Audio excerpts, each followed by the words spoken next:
Hi, everybody. I'm just going to wait 1 second until the people get onto Zoom.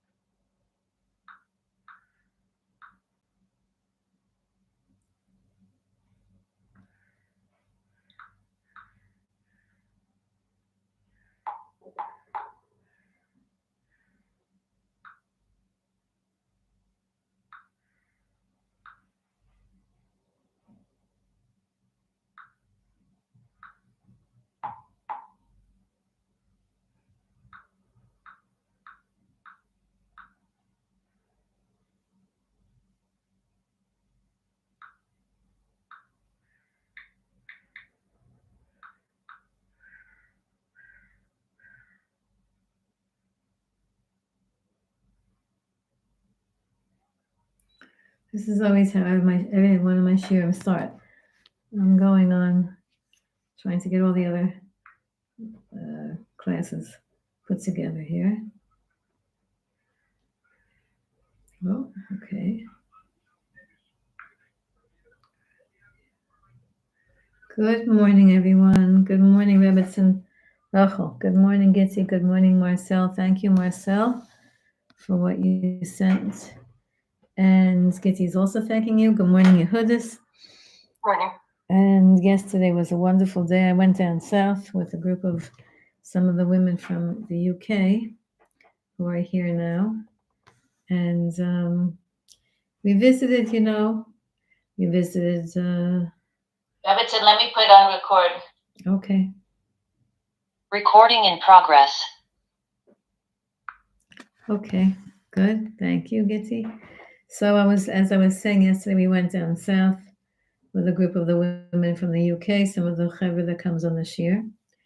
And it was a very, very powerful day. We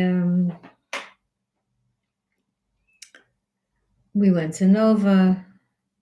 We went to this campsite. We went to Sderot.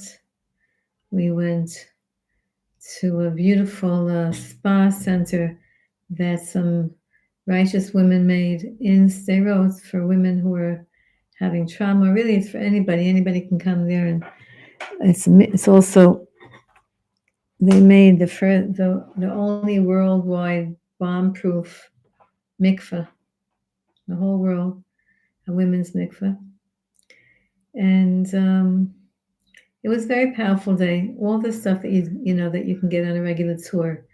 The only thing that was unique, we had a wonderful tour guide, Nathaniel, who's if anybody needs a good tour guide in Israel, let me know. I have a very good tour guide for you, and a good driver, a bus driver, who has a bus. Anyway, so this Nathaniel, he took us to meet a family, a couple, a husband and a wife. I didn't see their kids, and everything everything here in Eretz Yisrael. If any of you have been here in Israel, so you know that the way things work here is everything just always works out. There's hashgacha pratit, there's really divine intervention, and you're walking on the street, you just happen to meet the person that you need to talk to about a particular, right? And you just happen to bump into the bank manager who tells you, by the way, you just got an addition to your bank, and that's how life is here. When first people come here, they begin to, call up and friends and say, you're not going to believe what happened to me just now. When you first get here and you have all these hashgacha pratit, these divine providence stories, these synchronicity stories, these perfect, everything just works out perfectly stories. When you first get here, you just want to tell every one of these stories to all of your friends because you can't believe, I can't believe what just happened. And then after you live here for, a long time, you realize you don't even tell those stories anymore. It's like that's part of life. Of course, I just happened to meet you. Of course, I just happen to have to tell you something about X, Y, and Z, whatever. That's just how it works here. So yesterday, everything that we did was so intense that we were like 3 hours late for the whole everything. We were supposed to eat lunch at 1. We ended up eating lunch at 4. Everything just took time. Also, there was traffic, and believe it or not, going down south. Even though, anyway, so we met this man, Yigal, and his wife Penina. They're regular Sderot people. If you were, simple Jews, um, traditional, respectful, Yigal was not wearing a yarmulke. He didn't, and it so didn't matter. I never felt so much achdus in for other Jews as I felt in Sderot. I felt like I just wanted to hug every Jew there because of how they live there, because of, how they're committed to staying there. So this Yigal, why did we meet him? Because on his street, on October 7th, when Mechablim came, they came into Sderot, and they came on his street, and by his house, they came. And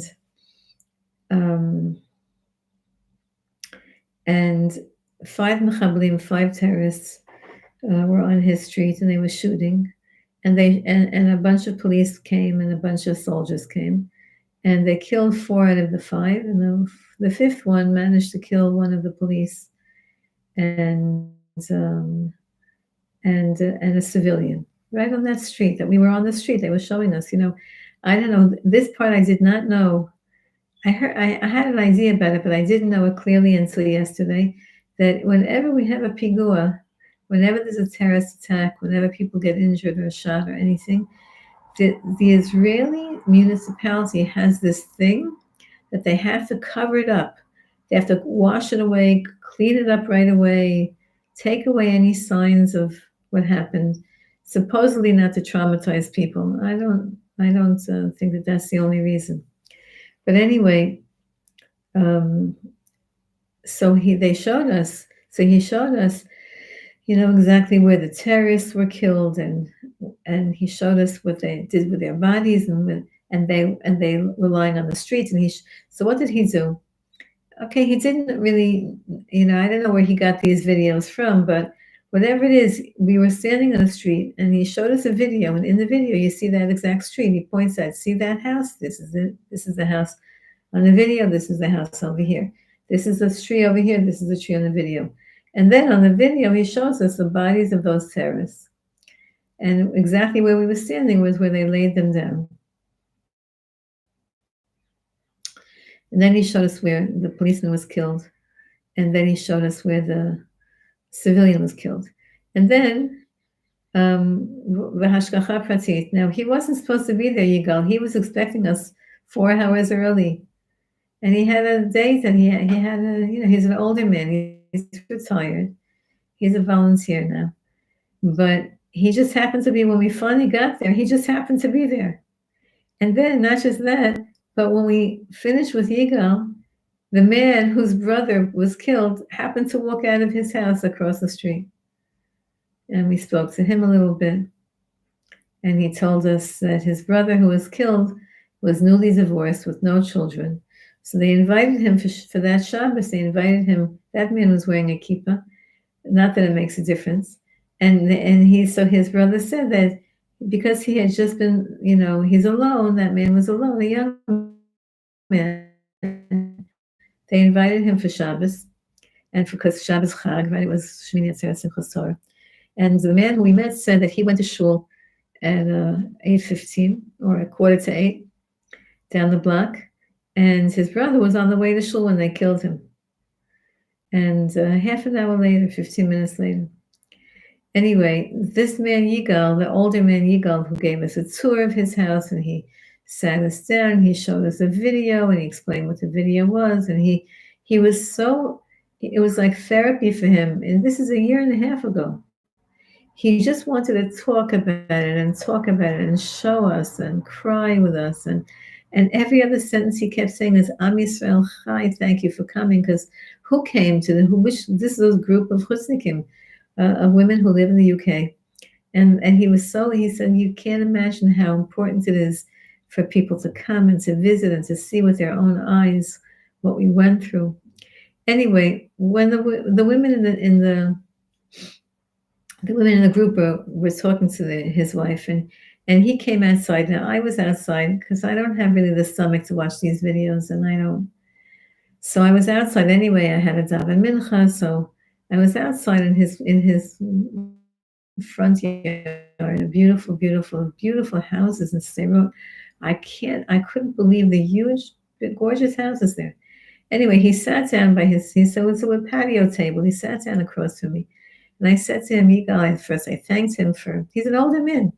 I thanked him for talking to the women and for showing them videos and for being so hospitable and compassionate and answering questions and making them feel like it was so important that they came.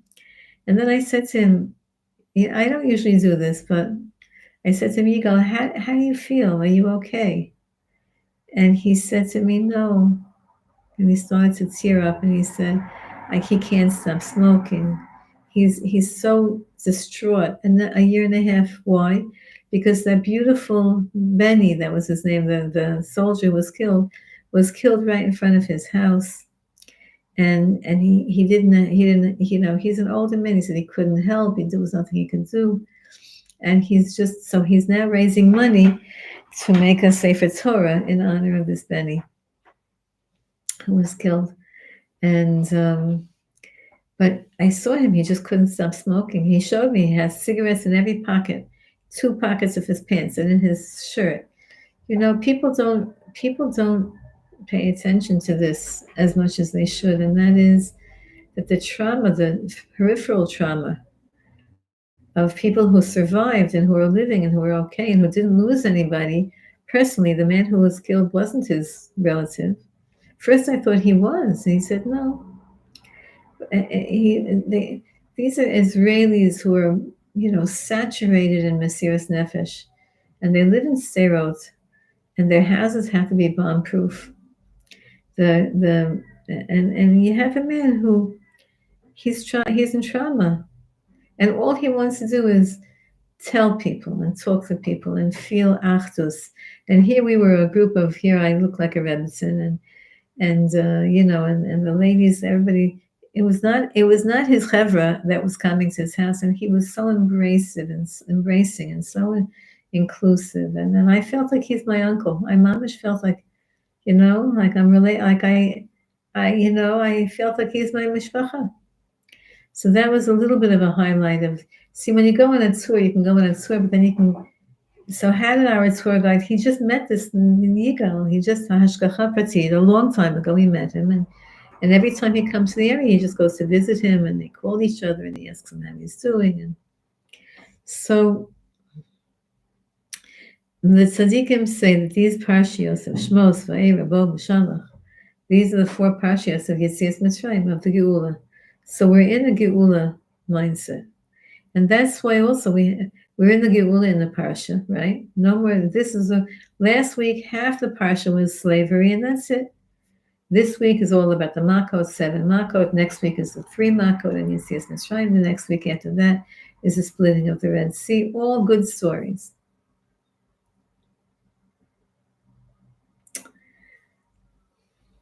And it's also about redemption, getting out of Egypt. But it's also about getting out of the Egypt of our brain. Because really, like the Lubavitch Rebbe said, he said, we're all prisoners, but we're sitting on the keys to open up our prison door. Because our prison isn't about our circumstances. It's about our mind and how we view things. How is it that you have in some of the hospitals, you have these soldiers, and it shouldn't be on anybody anymore. They lost a limb. They lost a chush, the ability to chas v'shalom, to see or to hear chas v'shalom. And these boys, their attitude is, I'm going to just keep going. Yesterday in the Pigua in Tel Aviv was a boy from a soldier who was injured in Gaza, lost a hand, came out of the rehab, is enrolled in the Army's course for soldiers, for officers, And yesterday he had a day off, and he was with his chevra from the course of the soldiers, and they were, they were in Tel Aviv, and some American terrorists, American that was led into America and then led in to Israel by the ineffective Shabak. Forgive me. And they let him in, even though the border patrol in Israel did not let him in. But then Shabak said, "You can't. There's no reason not to let him in, even though he had a terrorist background."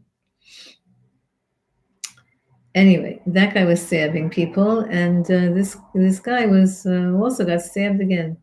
And he said he's just going back into the hospital, going to get rehabbed, and go back out again to his officer course. How do we have that ability to do things like that?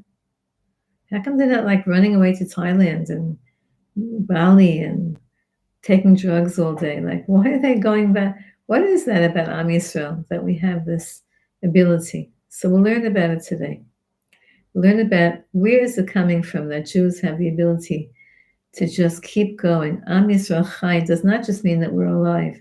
It means every Jew re-enlivens himself. Every single Jew is Chias HaMesim, the revival of the dead. Every single day there's revival of the dead. This guy Yigal and his holy wife Penina, every morning they get up and they say, okay, we're going to live through this day. We're going to show them that we're not going to be destroyed. And I saw Gaza. We went to these places where you're in an elevation and you see Gaza. And it's not, sadly, it's just not leveled at all. So, whenever you see these pictures of, buildings flattened, it's like a half a block. But this huge Gaza is a huge, huge 40 kilometers, I think they said. And it's not leveled. Okay, so how do we keep coming back again? So listen to this. The Shem Shmuel, which is what we're learning this man, right? He says, he reminds us of the question. If you read the Parsha, yes, so the Parsha says, Parshas Va'era, Hashem says, right in the end of last week's Parsha, Moshe Rabbeinu said to Hashem, why did you send me? Why did you send me to Paro? Since you sent me, things got worse. And then Hashem said, okay, don't worry, now things are going to get better. Now you're going to see. And so then that's how last week's Parsha ended. And this week's Parsha begins with that same conversation. God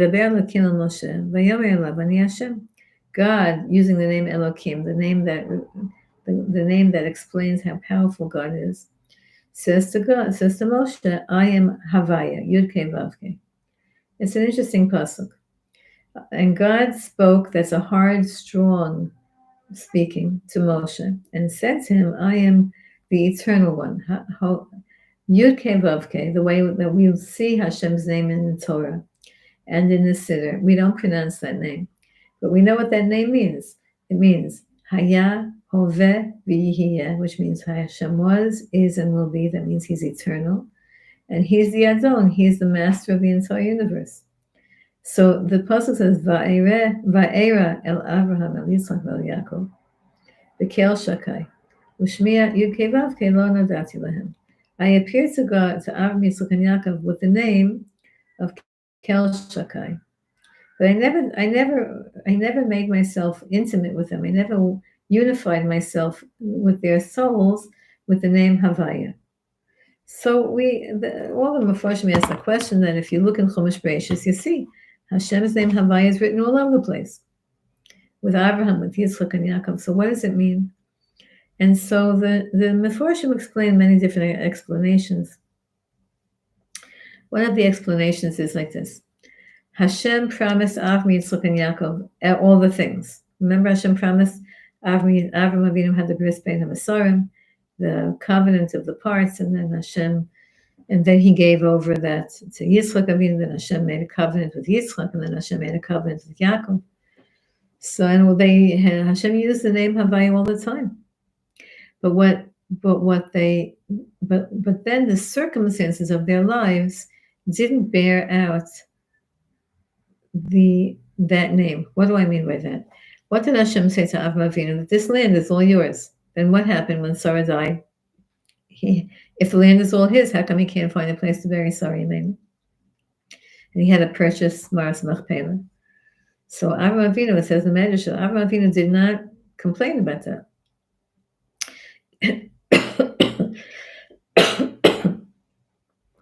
Yitzchak Avinu was given the land, and yet there was a famine. He didn't complain about it. Yaakov Avinu was given the bracha, the patriarchy, and yet he had to run out of Israel to find a wife, and he didn't complain about that. So what was going on there? So the Mefarshim explain that when Hashem promised to Avram, Yitzchak, and Yaakov, he didn't make it clear to them that this promise was unbreakable. And they thought that the promise depends on their righteousness. And so the reason Avraham Avinu didn't complain is because when all the things happened to him was because he said, well, maybe the blessing that God gave me is conditional, and maybe it was temporarily lifted because I might have done something wrong. So Yitzchak thought, so Yaakov thought. And so Moshe Rabbeinu thought, and so everybody thought, until this week's parsha.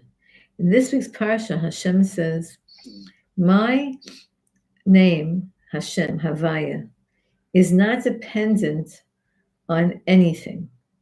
It exists. So too, this is what the Shem Yishmael says. So too, my choosing of the Jewish people isn't depending on anything. It just exists." And that's what Hashem wanted to show Moshe Rabbeinu in this week's parsha. In other words, Moshe Rabbeinu said, I tried to do everything that you said for me to do. I came to Paro, I told him, I came to the Jews, I told them, they're complaining, he's denying, everything's falling apart. And Hashem said, okay, now you see that according to the rules of nature, according to the rules of cause and effect, according to the rules of people and nature, there's no way that you could be redeemed. I chose, says Hashem. I choose, and I chose, and I always will choose without depending on anything, the choice of the Jewish people as mine. Why? So Hashem gave us Shabbos. This is what the Rebbe says here. It's so fascinating. What was the mitzvah that Moshe Rabbeinu, when in his youth, was able to get to the Jewish people, the gift he was able to give them, right? The Yismach Moshe B'matnas Chelko, we say it every Shabbos in Shacharis, the Shmoneh Esrei.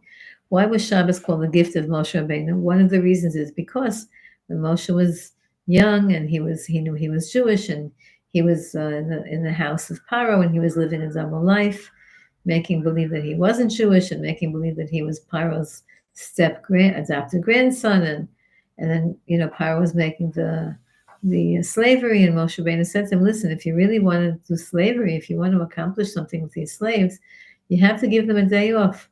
That's just the way the nature of the human body is. You can't expect them to work every single day without a day off. They'll all die, and then what do you have from that? And since Paro didn't want to reveal his anti-Semitic intentions, he had to agree with that, because if he would have kept them going and working, then they would have all died. And then he wouldn't have had slaves, he wouldn't have had cities, he wouldn't have had anything accomplished, etc. So he had to agree with Moshe Rabbeinu. And Moshe Rabbeinu suggested, okay, make tomorrow their day off. Give them a day off tomorrow. He set up the conversation in such a way that the next day he says, okay, give them a day off tomorrow. And let's see if the week, you give them every day, you'll give them that day off, and let's see if they're able to keep up with the quota, etc., etc. And that's how the Jewish people had Shabbos in Mitzrayim. Now, of course, the Jewish people understood what was going on. They understood everything that Moshe Rabbeinu had done for them, even though he was just a youth, and they couldn't really figure him out exactly. How could he be the son of Amram and Yochebed, those great tzaddikim, and he's a Levi, and what is he doing living in the palace, etc., etc. So, but they understood what he did, and they utilized the day of Shabbos. They utilized the day of Shabbos to reinvigorate themselves spiritually. That's what they did, except for the years that Moshe was missing. When the years that Moshe was missing and the slavery was intensified, then they didn't even have the presence of mind to re-enliven themselves on Shabbat. They just had to collapse and sleep and whatever. Which, by the way, is a very important message to us, that on Shabbos we shouldn't just collapse and sleep. We have to reinvigorate ourselves spiritually. So Shabbos, the Rebbe here says, the Shem Yishmael says, Shabbos is different than Yantif, than Chag. Chag, Yantif, which is what Hanukkah, right? We just celebrated Hanukkah, and what was one of the things that the Greeks couldn't tolerate is that we make Rosh Chodesh. What do they care if we make a calendar? What in the world was bothering them with our Rosh Chodesh celebration? But they knew that our holidays depend on Rosh Chodesh. If we make Rosh Chodesh, then we know the 15th of the month is Pesach, the 15th of the month is Sukkot, etc. So they wanted to abolish the concept of holidays for the Jewish people. So holidays are really based on the Bezdin, the court of Jewish law that declares when Rosh Chodesh is, when the first day of the month is, and then they count from there the calendar, that month's calendar. Now we have the calendar that's established for us, but it's the same calendar that was established by the Tanaim and the Amoraim, and it's still the same Bezdin, the same court of Jewish law that authorized the calendar forever. So our holidays go by the rabbis and by when they establish the holiday, which I always think is so remarkable in that even Reform Jews who deny the Torah Sheba'al Peh, the oral Torah, but they keep all the holidays on the right day because they only have the Jewish calendar. So really they're keeping the rabbinical law, even though they don't want to, but they have no choice. So, but Shabbos is not dependent on anything. Holiday is depending on the court of Jewish law declaring Rosh Chodesh. But Shabbos is not dependent on anything. Shabbos is a day that God stamped into creation.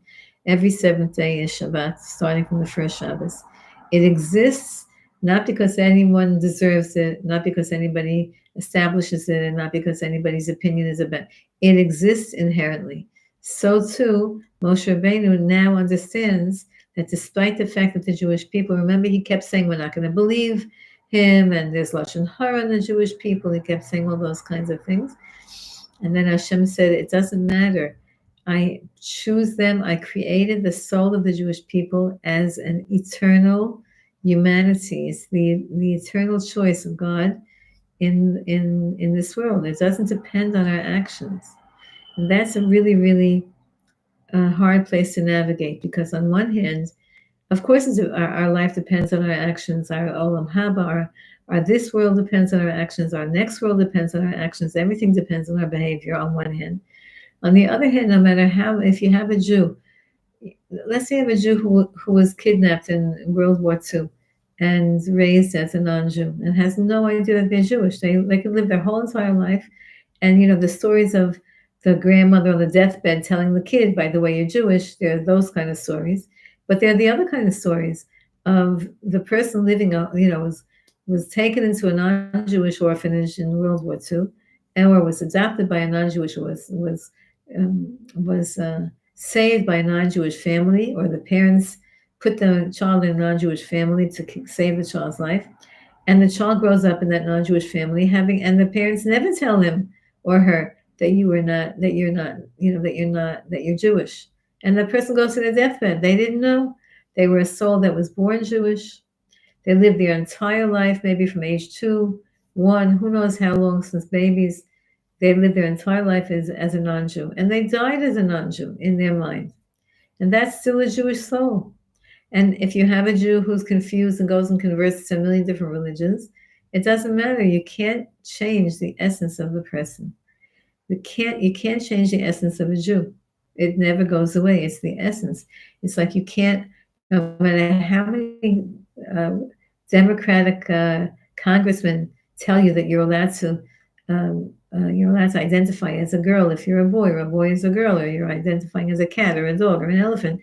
You can't. It doesn't matter. No matter how many surgeries a person has, it doesn't matter. Your DNA is whatever you're born as, a girl or a boy, female, male, whatever.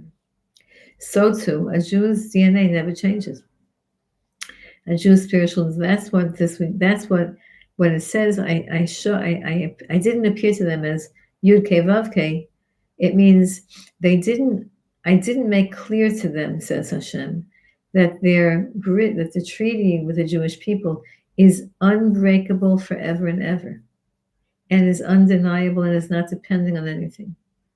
But now that's what I'm making clear to you, Moshe Rabbeinu.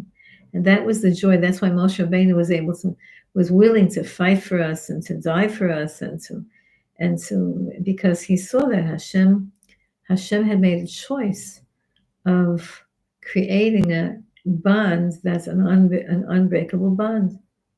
So Moshe Rabbeinu was the one who taught that to the Jewish people in this week's parsha. That's number one. Number two, we're going to learn a little bit of another medrash, also brought down by the Rav, by the Shem Shmuel. But it's something that you know already, but I just want to review it and remind us about it.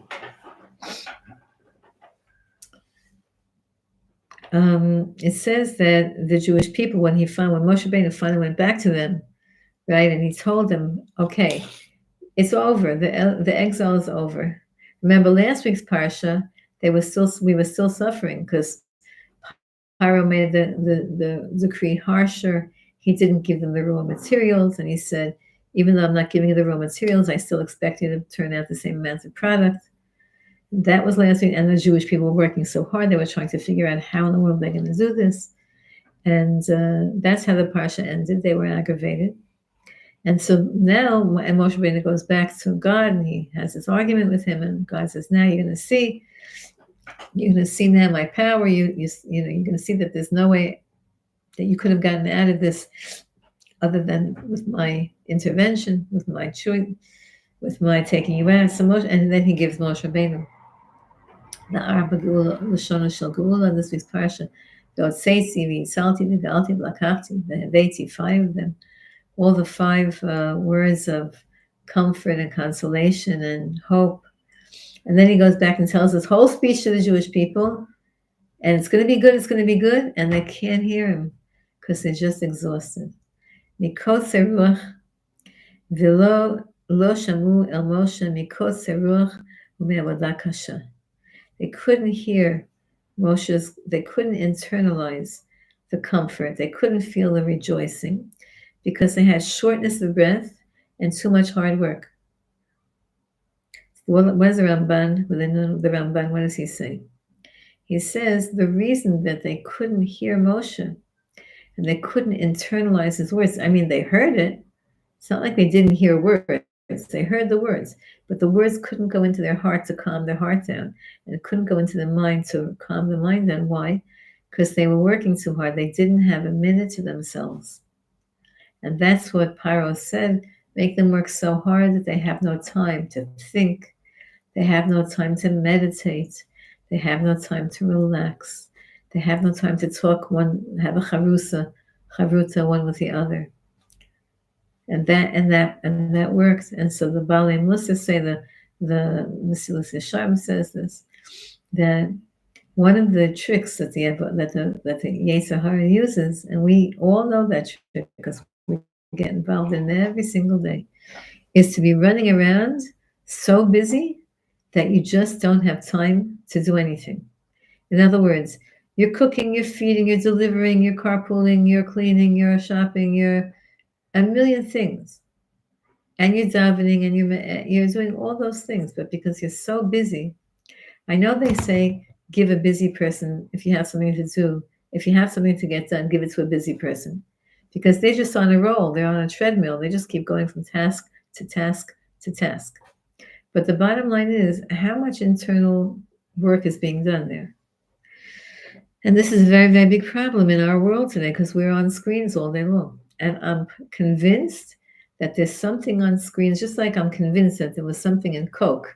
Remember that drink, Coca-Cola? Does anybody even drink that anymore? I can't imagine it. After all the studies showing the terrible, health difficulties when you drink Coke. But anyway,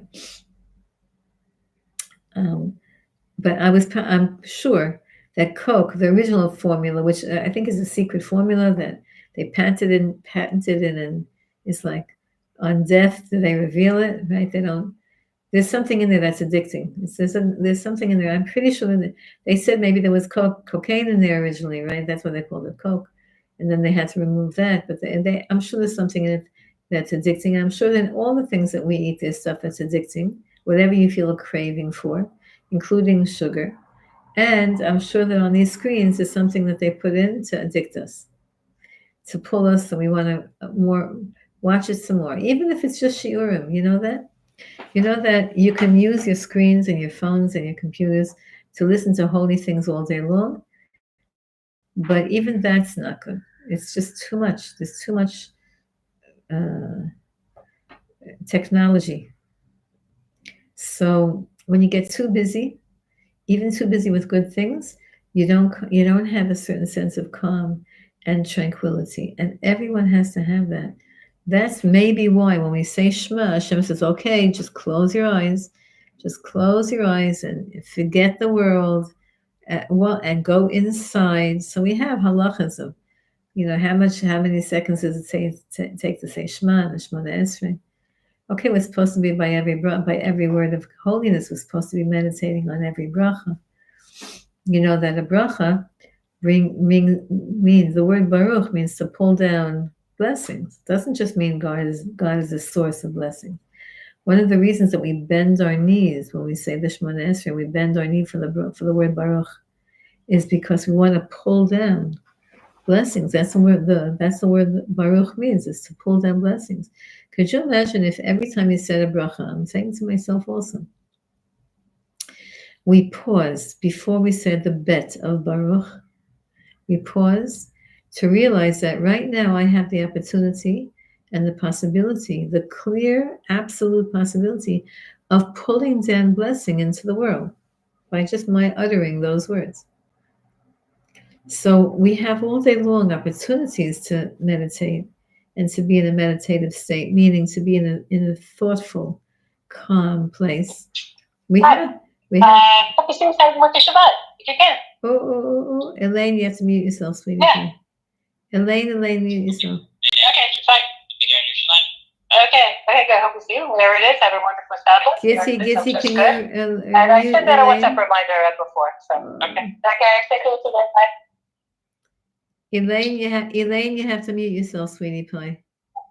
Okay, I thought I was on mute. No, you got unmuted. It's okay. Nothing, no harm done.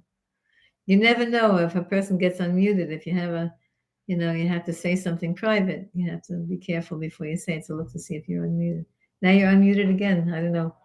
Yeah, okay, I want to tell you. Well, at least all I did was invite somebody for Shabbos Mavorachim musical Malav we're making. Okay. Yeah, it wasn't anything dangerous that you said. You did not reveal any state secrets. Just anyway, so we have to take time to not be so busy. That's what it says. That's why the Jewish people, one of the reasons that we couldn't get comfort by Moshe Rabbeinu was because we were just too busy. And again, that's what I was talking about. Our screens make us very busy, and all of our mitzvot also make us very busy. You know that the Yetzer Hara says in the Zohar that the Yetzer Hara for righteous people dresses up in talis and the tefillin. What does that mean? It means that the Yetzer Hara is not going to tell you to go out and kill somebody.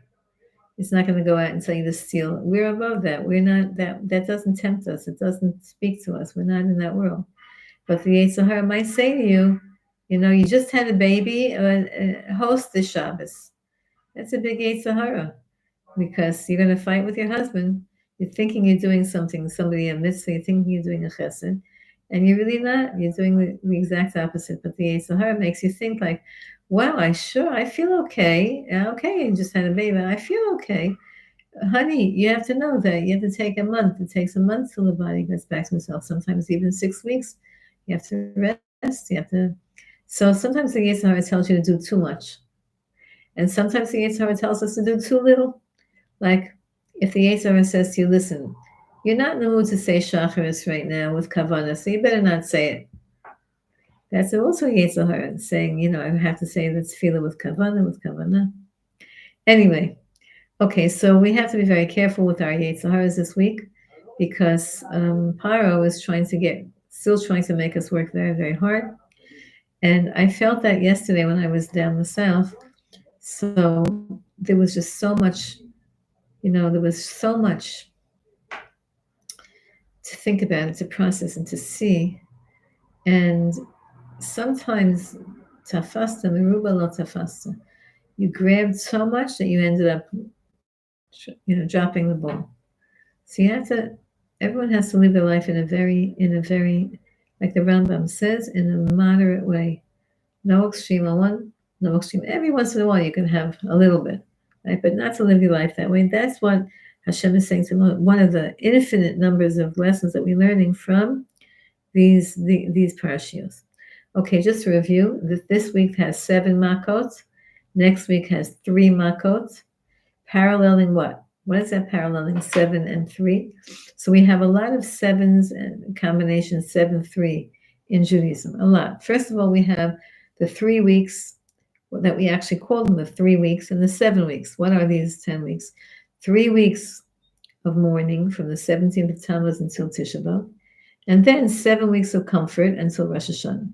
So we have that 3-7 combination where you see that the 3 is intense and the 7 is mitigating. Then we have the opposite. We have the Sfirot, where the 3, like here, we have 7 makot first and then 3. And we all know that here it's backwards. In other words, the final 3 makot were the strongest, culminating in the slaying of the firstborn, the makas bechoros, right? So here we have a 7 and a 3, and again, that's paralleling all the time. We have 7, 3 in our emotions, in our life, right? We have 10 fingers and toes. Why do we have 10? Because everything's in tens. So, but the division in our hands is 5 and 5, as opposed to, see if I can do this.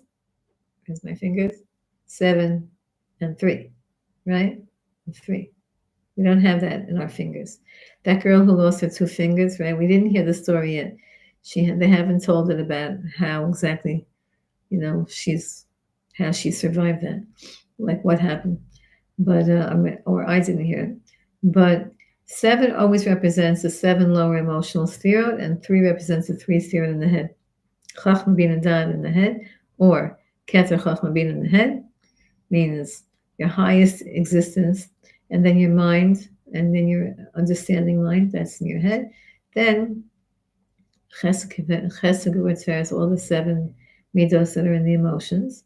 And that's how Hashem did the destruction in Egypt. Instead of doing it from highest to lowest, which wouldn't have made sense. If the Makat Bechorot was the first of the Makot, there wouldn't be any plagues after that, because it would have been a done deal. So Hashem gives them time to do tshuva, dam, sfardeya, kinim, right? Blood and frogs and lice and all of those going from lower to higher. And there are so many different combinations of what those plagues were all supposed to accomplish. As you know, the first one, Chazal tell us, is just to get rid of their idolatry, because they worshipped the Nile and they worshipped physicality. So dam, sfardeya, kinim knocks out all of their worshipping of the body, and then the worshipping of the ground, and worshipping of the wealth, and then the worshipping of the sun, right, the heavens, whatever. And then finally the worshipping of themselves and the worshipping of their continuity with the slaying of the firstborn. That's next week. Also this week, by the way, I just want to remind all the ladies that this week is Rosh Chodesh Benching. This week we announce in Shul, before Musaf, we announce that next week is going to be Rosh Chodesh Shabbat, which is always a sigh. I always have a sigh of relief. We have to just get to Tu B'Shvat. And it's always, every year I say the same thing to you. Really, Rosh Chodesh Shvat will be okay. I didn't look to see when is Rosh Chodesh next week. When is it? Thursday, Friday, Wednesday, Thursday. It's in the middle of the week, I think. But yeah, when is Rosh Chodesh next week? Who knows? Who could see? Thursday and Friday? We can see if it's 2 days. Let's see. Shvat is always one day, Rosh Chodesh, I think, right? Just Thursday, yeah. Thank you, Marcel. So according to Beis Shammai, next week, all of our problems end by next week, Thursday, Wednesday night. What do I mean? Because Teves, this month of Teves, as you know, is one of the 3 months given over to Edom. And we see something interesting then, how the inauguration of President Trump came out in right now. It's always January 20th, I think, and that's always Teves, smack in the middle of Teves, right? This year, Teves and January come out the same exact numbers, right? Today's 22 days in Teves, so I guess it's January 22nd today, yeah? So, but that's the month of Edom. And as you know, and as you've been hearing from Rabbi Kessin all of these years, he holds, and really only time will tell, but he's a very great scholar. And he's been thinking, and he's a very deep thinker. He's been thinking about this for about 40 years already, at least, maybe even 50 years, that Edom he holds that Edom won't be destroyed, that the bad of Edom will be destroyed, but there's a good part, a redemptive part of Edom, and that redemptive part he holds are the good people in America and the good hashkafa in America. And let's see, only time is going to tell. I'm not going to be predicting. We'll have to see what President Trump actually does in long term. Short term, he did already good things, but long term. I just heard today an announcement that sadly there's a Jew who's called George Soros. I say sadly, I really hope he's not Jewish. I don't know if he's halachically Jewish. I guess they say he is. I don't know. He's certainly not a good guy. And he just bought up in America 220 radio stations.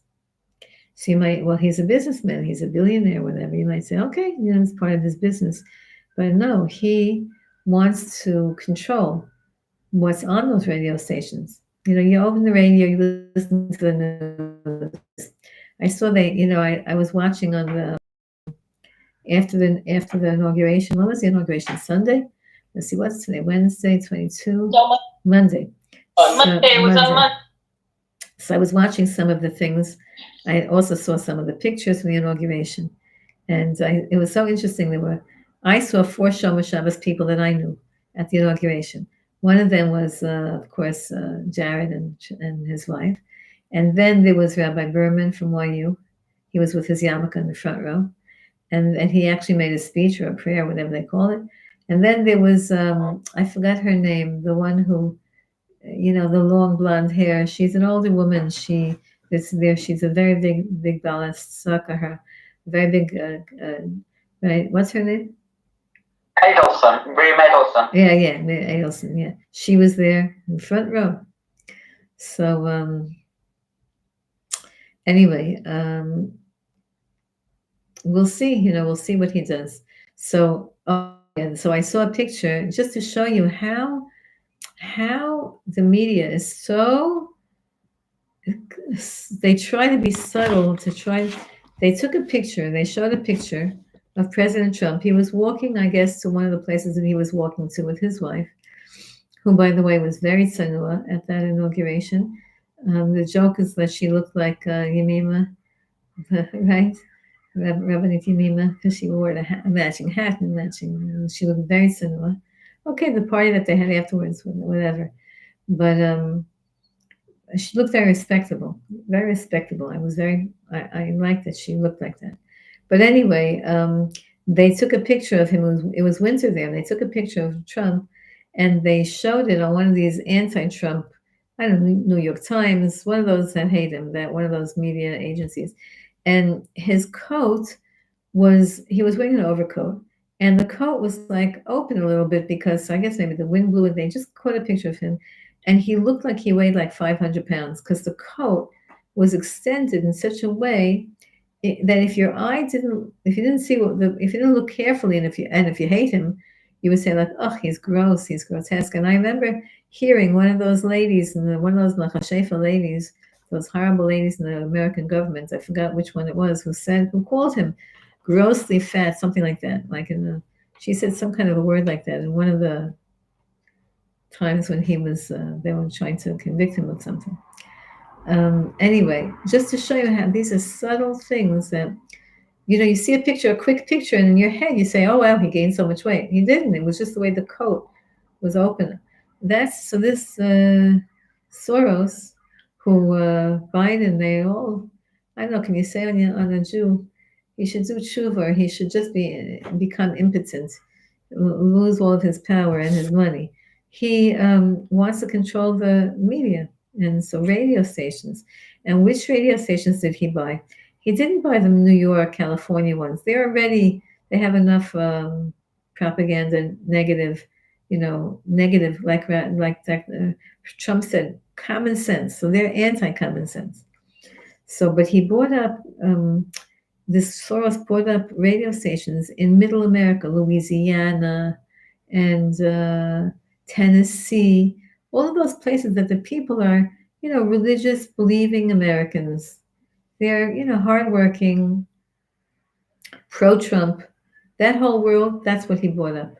All of these 220 radio stations, and he's going to control in a subtle way, or his people that work for him, what they say to try to, switch the opinion of that part of America.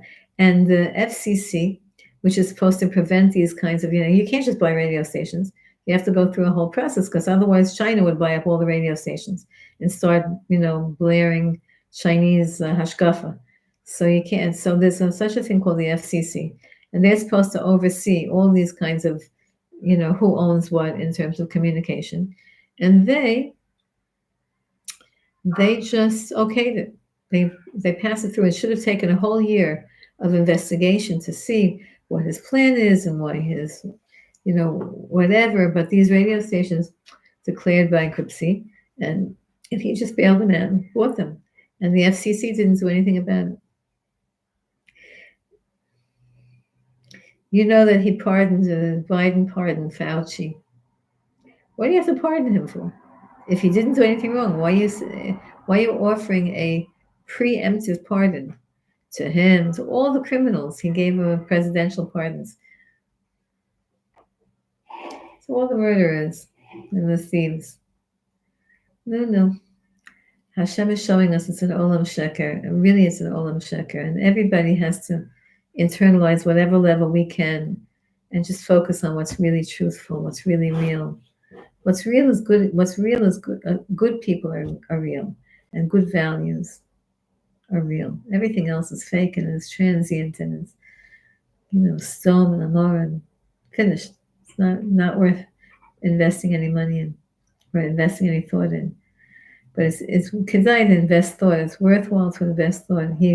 His own children he pardoned, his brother, his sister, brothers and sister, the whole family, because they're all criminals. So he made up and he said that I thought it was so ironic. He said the reason he's pardoning them isn't because they did anything wrong, but because people are so political that they're going to pursue his family just because they're his family. Exactly what he did to Trump for all these years is what he's afraid that they're going to do it to his family. Exactly what he did. That's what it says. It says in the Gemara, when you say accuse somebody else, you accuse someone of something, you're actually revealing your own your own blemish, your own crime. When you accuse somebody else, right?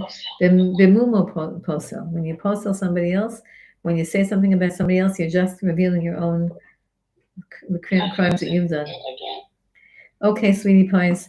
Have a great week, a great day. It's good to see you again, Marcel. It's good to see you, Rebbetzin Rachel. And thank you, Gitzi, for everything you do for us. Wait, don't go off. It's good to see you, Gitzi. And hi, Karen. I don't see you, but I see your kotel there. And hi, Elaine. There's Elaine and there's Karen. It's good to see you. Thank you so much, ladies. Thank you. And have a wonderful day and a wonderful Shabbos and Besoros Tovos. Good news. Good news. Amen. Thank you. Continue good news. Continue good news. They look great in these colors. Say it again. They look great in these colors. Oh, thanks. Yeah, they're beautiful. The green, gorgeous. Yeah, I'm wearing my schlumpy house skirt because you don't see that part. But it's easy to put on a little bit of lipstick and some glittery tichel, and you look all dressed up. You know what my friend told me a long time ago? I use it all the time. Powder and paint make a woman she ain't. That's an old expression. That's an old expression. My mother told me that. I was one of those. Yeah, that's right. Okay, Baruch ladies. Hashem. Yeah, the Gemara talks about makeup. The Gemara talks about that in every town there should be somebody who sells makeup so the women could feel good. Okay, bye. Bye, everyone. Bye, everybody on YouTube. Oh, wait, I forgot to see if there's a note. No, okay. Oh.